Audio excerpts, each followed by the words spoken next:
Mensagem do dia, com o pastor Marcelo Gomes. Atos dos Apóstolos, capítulo 9, do primeiro verso ao verso 19. Enquanto isso, Saulo ainda respirava ameaças de morte contra os discípulos do Senhor. Dirigindo-se ao sumo sacerdote, pediu-lhe cartas para as sinagogas de Damasco, de maneira que, caso encontrasse ali homens ou mulheres que pertencessem ao caminho, pudesse levá-los presos para Jerusalém. Em sua viagem, quando se aproximava de Damasco, de repente brilhou ao seu redor uma luz vinda do céu. Ele caiu por terra e ouviu uma voz que lhe dizia: Saulo, Saulo, por que você me persegue? Saulo perguntou: Quem és tu, Senhor? E ele respondeu: Eu sou Jesus, a quem você persegue. Levante-se, entre na cidade. Alguém lhe dirá o que você deve fazer. Os homens que viajavam com Saulo pararam emudecidos. Ouviam a voz, mas não viam ninguém. Saulo levantou-se do chão e, abrindo os olhos, não conseguia ver nada. E os homens o levaram pela mão até Damasco. Por 3 dias esteve cego, não comeu, nem bebeu. Em Damasco havia um discípulo chamado Ananias. O Senhor o chamou numa visão: Ananias. Eis-me aqui, Senhor, respondeu ele. O Senhor lhe disse: Vá à casa de Judas, na rua chamada Direita, e pergunte por um homem de Tarso chamado Saulo. Ele está orando. Numa visão vi um homem chamado Ananias chegar e impor-lhe as mãos para que voltasse a ver. Respondeu Ananias: Senhor, tenho ouvido muita coisa a respeito desse homem e de todo o mal que ele tem feito aos teus santos em Jerusalém. Ele chegou aqui com autorização dos chefes dos sacerdotes para prender todos os que invocam o teu nome. Mas o Senhor disse a Ananias: Vá, este homem é meu instrumento escolhido para levar o meu nome perante os gentios e seus reis e perante o povo de Israel. Mostrarei a ele o quanto deve sofrer pelo meu nome. Então Ananias foi, entrou na casa, pôs as mãos sobre Saulo e disse: Irmão Saulo, o Senhor Jesus, que lhe apareceu no caminho por onde você vinha, enviou-me para que você volte a ver e seja cheio do Espírito Santo. Imediatamente, algo como escamas caiu dos olhos de Saulo e ele passou a ver novamente. Levantando-se, foi batizado e depois de comer, recuperou as forças. Até aqui, louvado seja Deus pela sua palavra. Esses tempos, eu fiquei tão chocado com alguém que, falando-me a respeito de uma pessoa que me ouviu em 1 ou 2 ocasiões diferentes, teria dito mais ou menos o seguinte: esse pastor Marcelo até que fala bem, mas ele idolatra muito Jesus e o apóstolo Paulo. E quando essa pessoa me disse isso, eu confesso que pensei bastante no assunto. Afinal de contas, é uma crítica, e crítica a gente tem que acolher, julgar e aprender alguma coisa com ela. Não tanto pela acusação de uma idolatria, mas por de repente colocar Jesus e o apóstolo Paulo na mesma linha, no mesmo nível, na mesma condição. É claro que pela minha cabeça nem passa qualquer comparação entre o apóstolo Paulo e o Senhor Jesus. A Jesus eu rendi a minha vida, eu o chamo de Senhor e Salvador. Agora, muito da minha fé eu aprendi com o apóstolo Paulo, que é, sem dúvida nenhuma, das figuras mais importantes de toda a história do cristianismo. Escreveu cartas que perpassam as gerações e nos abençoam até os dias de hoje. Deu a sua vida pelo Evangelho, levou a pregação do Evangelho ao mundo gentílico de sua época. Lembrando que quando a Bíblia se refere a gentios, ela está se referindo a todos aqueles que não são judeus. Paulo ficou conhecido como o apóstolo dos gentios. E não só a igreja contemporânea descobriu e reconheceu sua importância, mas também a igreja nascente. A igreja que às vezes nós chamamos primitiva e que eu gosto de chamar de igreja iniciante, porque em alguns aspectos ela era até mais moderna do que nós. De primitiva não tinha absolutamente nada, uma igreja vibrante, cheia do Espírito. Essa igreja reconheceu a importância do apóstolo Paulo em várias ocasiões diferentes. O próprio apóstolo Pedro, falando sobre Paulo, escreveu o seguinte: leiam as suas cartas, porque elas são como as demais escrituras. Embora, e essa foi a ressalva cômica que Pedro deu para o seu texto, sejam muitas vezes difíceis de entender. Eu acho que Pedro tinha lido Romanos para fazer esse breve comentário sobre a dificuldade de ler algumas cartas de Paulo. E a pessoa que mais compreendeu e ressaltou a importância de Paulo foi um sujeito médico chamado Lucas, que é o maior escritor do Novo Testamento. O seu tratado, Evangelho de Lucas e Atos dos Apóstolos, pela sua extensão, formam o maior volume de autoria individual de todo o Novo Testamento. Lucas conviveu com Paulo. Lucas conheceu a história de Paulo. Lucas soube que Paulo, antes de ser chamado Paulo na igreja, chamava-se Saulo. Era conhecido como Saulo de Tarso, lugar a que ele pertencia. E o modo como ele se tornou, antes de sua conversão, num pesadelo para toda a igreja cristã. Lucas dedicou muito de sua pena no sentido de perpetuar a biografia deste homem a quem Deus usou poderosamente.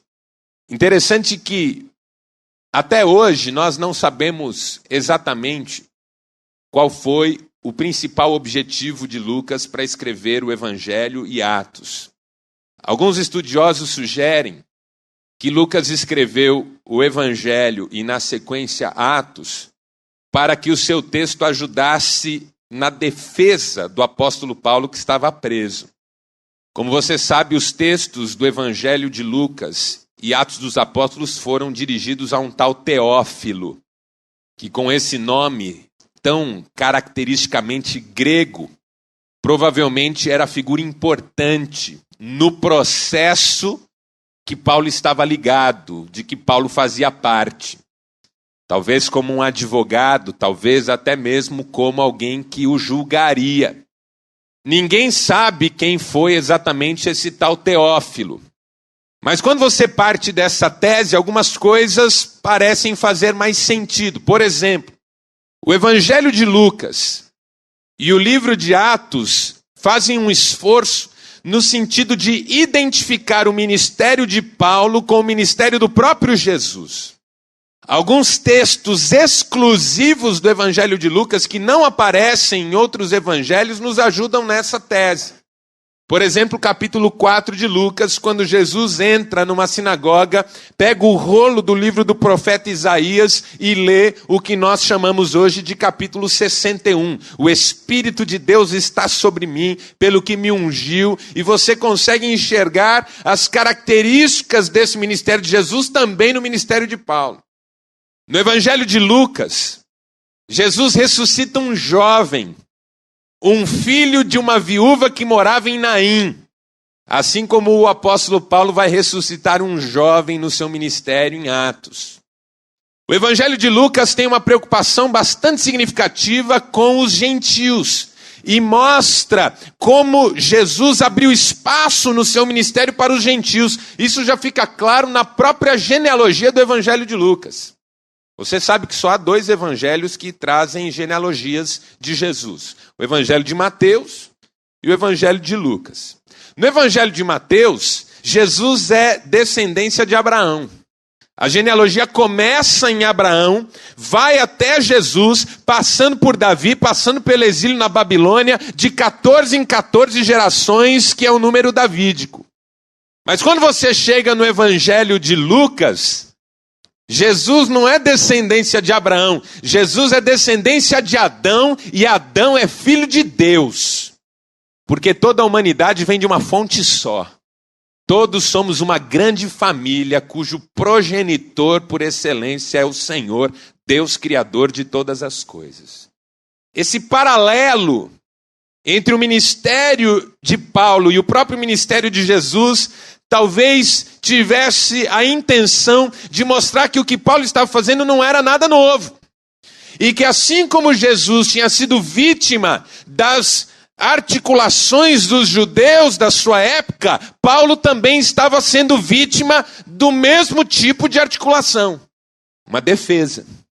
E aí quando vem o livro de Atos, o paralelo agora passa a ser com o próprio apóstolo Pedro. Porque o livro de Atos é dedicado praticamente até o capítulo 10 ao ministério de Pedro. E aí é então que o apóstolo Paulo entra em cena. Porque ele vai na sequência do que Pedro já tinha feito. Pedro, por exemplo, pregou aos gentios no Pentecoste. Quando, naquela experiência de línguas estranhas e fogo do céu, as pessoas que eram prosélitas de todas as regiões estavam em Jerusalém, ouviam a mensagem de Deus na sua própria língua. E no capítulo 10, logo na sequência do texto que nós lemos, Pedro vai à casa de Cornélio, que era um gentil, para pregar-lhe o evangelho e ver com seus próprios olhos como Deus realmente estava interessado nos gentios. Pedro também ressuscita um jovem, assim como Paulo. São paralelos para mostrar que Paulo não era nenhum herege, nenhum amalucado, mas alguém que estava fazendo o que o Mestre Jesus tinha ensinado e que Pedro, como apóstolo por excelência, também estava fazendo. Só que quando você lê os relatos de Lucas a respeito de Paulo, no capítulo 9, ainda chamado de Saulo, você percebe que Lucas tem um outro objetivo muito claro: mostrar para os cristãos que Paulo não foi mais do que um poderoso exemplo a ser seguido por toda a cristandade. Porque se de um lado a igreja tem o chamado de olhar para Jesus, o autor da Epístola aos Hebreus diz assim: olhando para Jesus firmemente, pois ele é autor e consumador da nossa fé. Se de um lado esse é o nosso mais profundo desafio, de outro, é tão importante nós podermos olhar uns para os outros e percebermos uns nos outros aquelas qualidades que nos fazem verdadeiros discípulos do Senhor Jesus. E Lucas apresenta Paulo para a igreja no sentido de dizer: vejam, ele viveu o que Jesus quer que nós vivamos. Ele é um exemplo para nós. E esse texto que nós lemos é um grande exemplo. Ele apresenta lições que falam desse exemplo que Saulo se tornou para toda a igreja da época e também para todos nós hoje. Porque a primeira lição que nós aprendemos nesse texto é que Saulo foi um exemplo do poder transformador do nosso Deus. Olhar para a vida de Saulo e de como Deus o transformou nesse homem que nós chamamos o apóstolo Paulo, é perceber quanto Deus pode fazer a diferença na vida de alguém. O texto que nós lemos começa dizendo que este Saulo respirava ameaças contra homens e mulheres do caminho. Ele escreveu aos Gálatas, mais à frente no seu ministério, dizendo o seguinte: eu sou hebreu de hebreus, e quanto à lei eu era fariseu, e quanto ao zelo eu fui perseguidor da igreja, porque eu considerava a igreja uma seita que estava desviando a religião judaica. Esse homem tinha um fogo no seu coração que estava nesse momento da sua vida transformado em ódio. Onde ele via um cristão, ele via uma ameaça. Ele não perdia a oportunidade de prender e até de matar os cristãos. Pouco tempo antes desse encontro com Jesus no caminho de Damasco, Paulo consentia na morte de Estevão, um dos primeiros grandes nomes da igreja iniciante. Os religiosos apedrejavam Estevão e Paulo assentia com aquele apedrejamento, consentia com ele, afirmava aquela execução, autorizava aquelas pedradas. Matou muita gente, prendeu muita gente, aterrorizou cidades, vilarejos. O Ananias chega a dizer para Deus o seguinte: Senhor, eu já tenho ouvido falar desse homem e do terror que ele causa no meio do teu povo. Porque quando Deus falou para Ananias, vá falar com ele, Ananias não quis.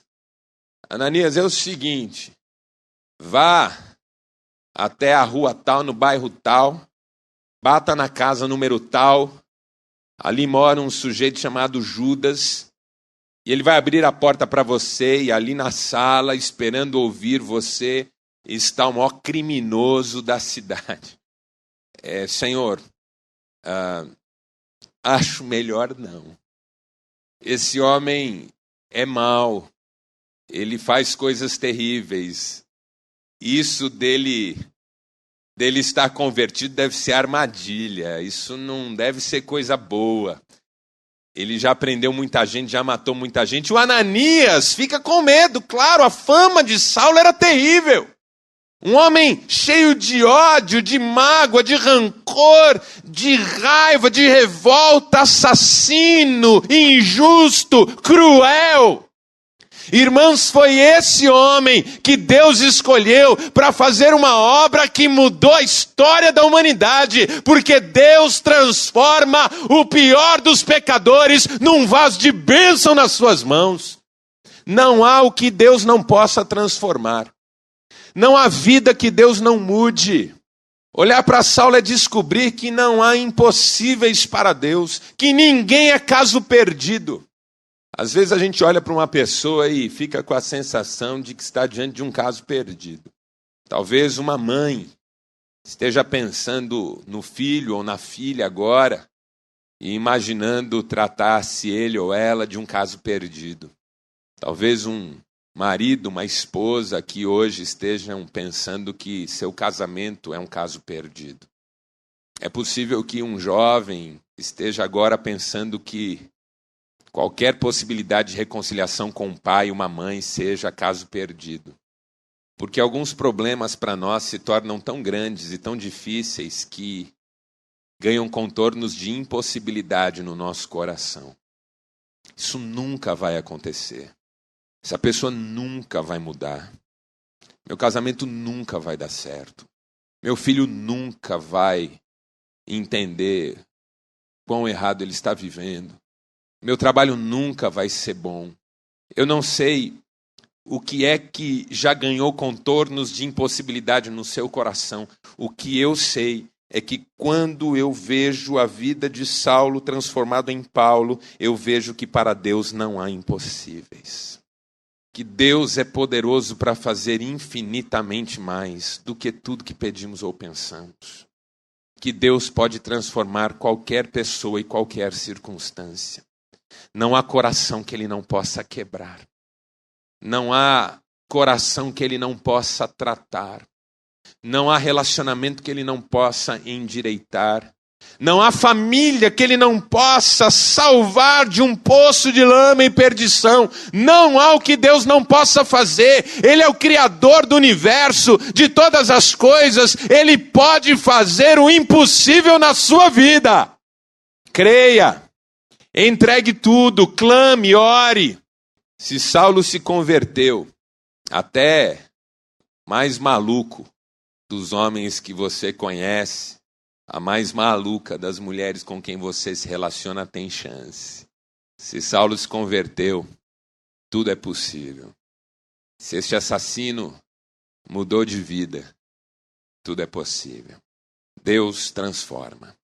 Essa é a primeira lição. Segunda lição que eu aprendo é que Paulo se transformou pela sua conversão num exemplo de compromisso com propósito. A maioria de nós aqui não teve uma experiência bombástica de conversão. Não viu luz nenhuma, não ouviu voz nenhuma, exceto a do pregador que fez o apelo.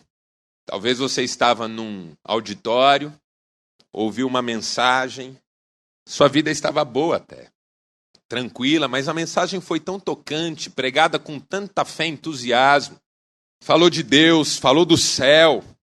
Você pensou bem e disse, puxa vida, eu estou aqui vivendo uma vida tão boa e correndo o risco de ir para o inferno, quero não.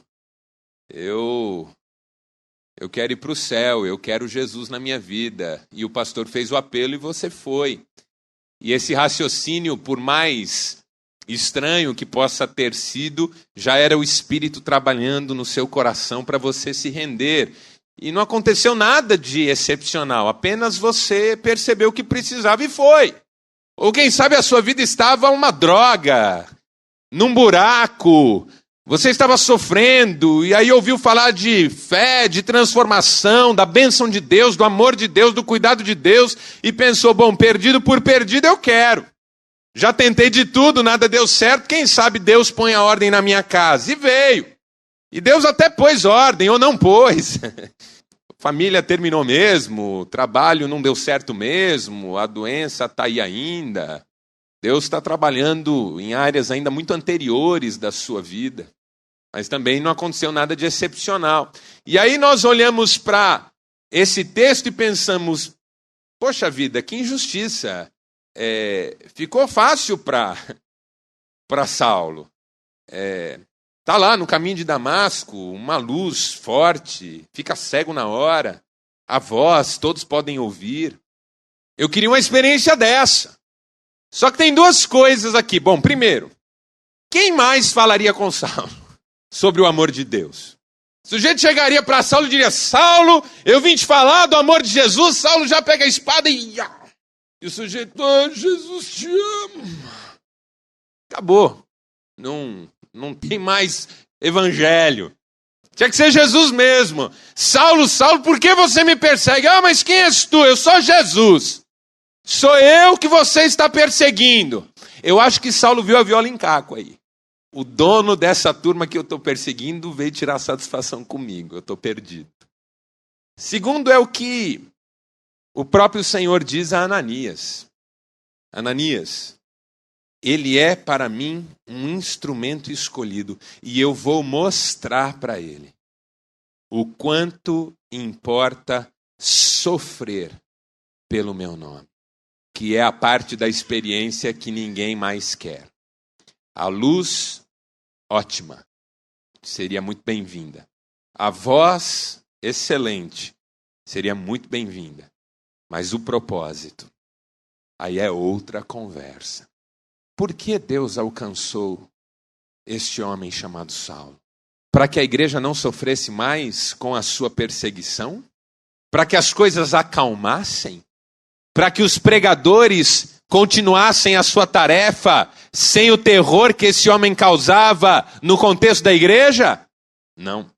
Deus alcançou esse homem para integrá-lo no contexto dos perseguidos, dos prejudicados, para ensinar-lhe que andar com Jesus é tomar a cruz, é seguir, é renunciar o eu, é aceitar o sofrimento em nome de glória maior.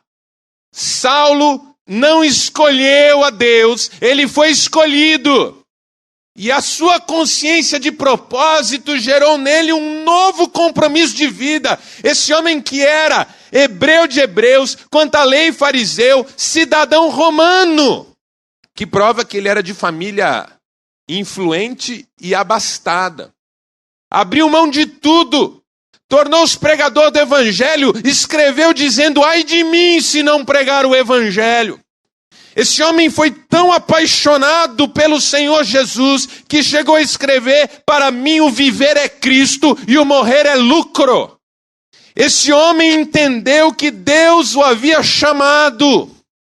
Quantas vezes ele se designou o pior dos pecadores, mas que ainda assim foi chamado pela graça de Deus. Irmãos, propósito. Jesus disse aos seus discípulos: não foram vocês que escolheram a mim. Eu escolhi vocês e designei vocês para que vocês vão e deem fruto, e o fruto de vocês permaneça. Não se trata do que é que nós desejamos de Deus. Se trata do que Deus quer de nós. Isso me faz lembrar uma frase de Viktor Frankl, o criador da logoterapia, terceiro nome da escola vienense de psicologia.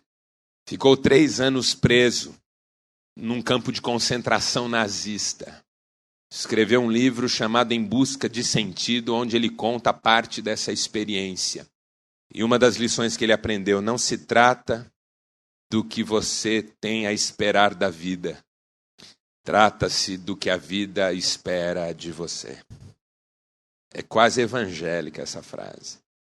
Muitas vezes nós nos preocupamos demasiadamente com o que gostaríamos que Deus fizesse por nós, para nós, que nos esquecemos que há um propósito para a nossa vida. Há uma razão para nós estarmos aqui. E que esse propósito deve incluir algum sofrimento para o qual nós devemos estar preparados de antemão. Porque o mesmo apóstolo Paulo escreveu dizendo: se sofremos com ele, então com ele reinaremos. Se alguém quer vir após mim, negue-se a si mesmo, tome cada dia a sua cruz e siga-me. Uma sociedade movida por um desejo cada vez maior de satisfação, com uma exigência cada vez menor de esforço e dedicação, não entende o que é andar com Jesus. Nós precisamos recuperar a nossa consciência de propósito, para descobrirmos, enfim, que nada é difícil demais que nós não possamos fazer, se Deus assim nos mandar.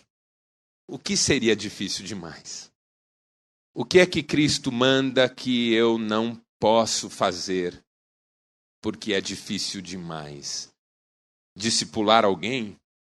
É difícil demais? É complicado ter que me reunir com uma mesma pessoa toda semana para ensinar-lhe o que eu sei? E quem sabe até aprender com ela? Evangelizar é difícil demais? Constrangedor, embaraçoso? Afinal de contas, a maioria não se importa muito com o que a gente tem para dizer, é isso? É difícil demais liderar a célula, abrir a casa, receber pessoas uma vez por semana, cuidar delas, orar por elas, ocupar-se delas para que elas aprendam a amar o Senhor? Isso é difícil demais? Está começando a incomodar você? Não está dando mais para seguir? Você está cansado, é isso? É difícil demais dar o seu dízimo, afinal de contas, ele pode ser usado para outra coisa. E a igreja se vira, todo mundo se vira, eu ganhei tudo que eu tenho sozinho, nunca precisei da ajuda de ninguém. É disso que nós estamos falando. O que é que está travando a sua existência como um servo, uma serva de Deus, cheia da graça do Senhor, dedicado, dedicada? Por que é que a sua vida não vai? Vai de um ponto de vista profissional, vai de um ponto de vista financeiro. É tão difícil assim não ir em todas as festas para as quais você é convidado? É tão difícil assim não comprar tudo que dá vontade de comprar? Que preços nós já não nos dispomos a pagar? Quando Deus diz: eu vou mostrar para ele o quanto importa sofrer pelo meu nome, esse evangelho saiu de cena na nossa geração. Não é interessante, não agrada ninguém, não alegra ninguém, mas eu sinto dizer, irmãos, e sinto dizer como quem também se constrange em ter que dizer: é o evangelho. Porque Esse mundo não é nossa casa permanente, essa vida não é nossa vida definitiva. Há um lar, há um céu, há um futuro, e tudo isso foi comprado pelo sangue de Jesus Cristo, que morreu na cruz pelos nossos pecados. Propósito é um resgate, eu acho que cada um precisa fazer individualmente. E por último, para terminar, o apóstolo Paulo é também um exemplo de como nós vamos ter ajuda que Deus mesmo vai mandar para vivermos a vida que Ele quer que nós vivamos. Porque com tudo que o apóstolo Paulo foi, ele não foi ninguém sozinho. E isso é muito lindo na Bíblia. Que ninguém é alguém sozinho. Tem 2 destaques aqui que eu quero fazer nessa última parte da nossa reflexão sobre o exemplo de Paulo. Primeiro, é que o Jesus que apareceu no caminho poderia ter aparecido segunda vez para resolver o problema da cegueira e dar a instrução definitiva, certo? Só que não é assim. Jesus usa outras pessoas para abençoarem a nossa vida, para falarem conosco, para ministrarem ao nosso coração. Escolheu um homem chamado Ananias, porque na tarefa de Ananias de ir até Saulo, não foi só Saulo que foi abençoado, Ananias também foi. Porque Ananias era um homem preconceituoso, você percebe isso? Amedrontado, reticente. Mas quando Deus o chama para ser bênção na vida de Saulo, ele vai e entrando em casa de Judas, vê Saulo sentado e diz: irmão Saulo. Isso é lindo. Só Jesus faz alguma coisa assim. Só Jesus. Só Jesus faz com que a inimizade caia por terra em nome da fraternidade cristã. Uma das experiências mais lindas que eu já presenciei na minha vida foi ter assistido um pastor árabe lavando os pés de um pastor judeu, que na sequência lavou-lhe os pés. E ambos choravam copiosamente, porque diziam um para o outro: nós não somos árabes e judeus, nós somos cristãos. A barreira da inimizade caiu, foi quebrada. Só Jesus põe perdão no coração de uma mãe em relação ao assassino de sua filha. Só Jesus restaura um casamento onde o casal se feriu até o limite da tolerância. Só Jesus faz Ananias entrar na casa onde Saulo está e chamá-lo de irmão. Deus diz para Ananias que quando ele chegasse, Saulo estaria orando e em oração vendo. Saulo estava cego, mas em oração ele via. Porque quem vê o que Deus mostra, vê ainda que seja cego. Quem não vê o que Deus mostra é cego, ainda que seja capaz de ver, entendeu? Ananias foi bênção na vida de Saulo. Barnabé se tornaria bênção na vida de Saulo. João Marcos, improvável João Marcos, se tornaria bênção na vida de Saulo. Lucas se tornaria bênção na vida desse homem, porque ninguém faz o que tem que fazer sozinho. E quando a gente se dispõe nas mãos de Deus, Ele mesmo levanta pessoas que serão fundamentais na nossa história. Mas o segundo destaque é o mais importante. Ananias chega para Saulo e diz: Saulo, o Senhor me mandou aqui para que ore por você, a fim de que você volte a ver e seja cheio do Espírito Santo. Porque Saulo não teria feito nada sem a plenitude do Espírito Santo. Sem dúvida nenhuma, o maior resgate que eu e você precisamos fazer hoje, do desejo, da sede, da busca, do clamor, da oração por plenitude do Espírito Santo. Este mesmo Saulo, depois Paulo, escrevendo à igreja dos Gálatas, disse assim: andai no Espírito e não satisfareis as concupiscências da carne. Escreveu aos Efésios dizendo: não vos embriagueis com vinho, onde existe dissolução, mas enchei-vos do Espírito Santo. Falando entre vós com salmos, hinos, cânticos espirituais, louvando e adorando a Deus em todo o tempo. Esse homem percebeu que ninguém faz nada nesse mundo se o Espírito Santo não for com ele, não for sobre ele, não impactá-lo, não inundá-lo, não preenchê-lo em todos os recônditos do coração. Irmãos, eu, você, todos nós precisamos ser cheios do Espírito. É uma busca obrigatória na vida da igreja, que talvez esteja um pouco de lado na nossa lista de prioridades por causa das nossas outras questões. Trabalho é importante, família é importante, dinheiro é importante, saúde é importante, mas no topo da minha lista precisa estar ser cheio do Espírito Santo. Eu tenho buscado ser cheio do Espírito Santo desde os meus 18 anos. De lá para cá, Deus me deu muitas experiências maravilhosas, pelas quais eu agradeço profundamente. Mas ainda hoje eu preciso continuar buscando, porque é tão fácil eu me encher de mim mesmo. É tão fácil eu me esquecer de quem a minha vida depende. É tão fácil eu me encher de tantas outras coisas. Enchei-vos do Espírito, disse Paulo, falando entre vós com salmos, hinos. É tão fácil a minha boca estar cheia de crítica, de acusação, até de palavrões. Na minha juventude, outros jovens com quem eu convivia, a gente fazia pactos de compromisso com Deus, de andar em santidade, de não falar o que desagradaria a Deus. O mesmo apóstolo Paulo disse, não saia da vossa boca nenhuma palavra torpe, mas somente aquela que for boa para edificação. Os nossos lábios não podem ser fonte de maldição. Jesus disse, não pode sair de uma mesma boca a palavra bendita e a palavra maldita, porque não pode sair de uma mesma fonte água amarga e água doce. Crentes que já não cuidam dos lábios, Davi orou dizendo, põe em guarda a porta dos meus lábios para eu não pecar contra ti. Os olhos já não são mais puros, o coração já não é puro, há ódio, há rancor, há malícia na nossa vida. Só pensamos em dinheiro, em recursos, em coisas deste mundo. Irmãos, em nome de Jesus, vamos buscar a plenitude do Espírito Santo. Como igreja, como povo do Senhor, uma igreja cheia do Espírito Santo faz diferença onde ela está plantada. Gente cheia do Espírito Santo muda a sua geração. Famílias cheias do Espírito Santo envergonham todo o projeto do diabo contra elas. Plenitude do Espírito.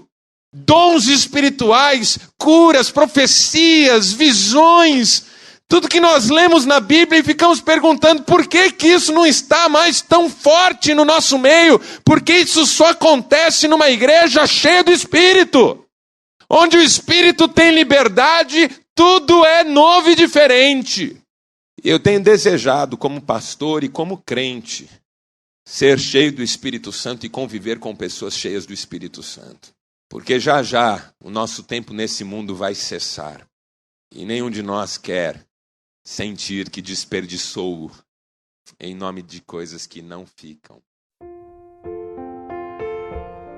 Senhor Deus, nosso Pai, nós louvamos o Teu nome por mais um dia que o Senhor nos deu e pelo privilégio de chegarmos ao final desse dia frente a frente com a Tua Palavra. Tua palavra é viva, é rica, é poderosa, transformadora, toca mesmo os nossos corações.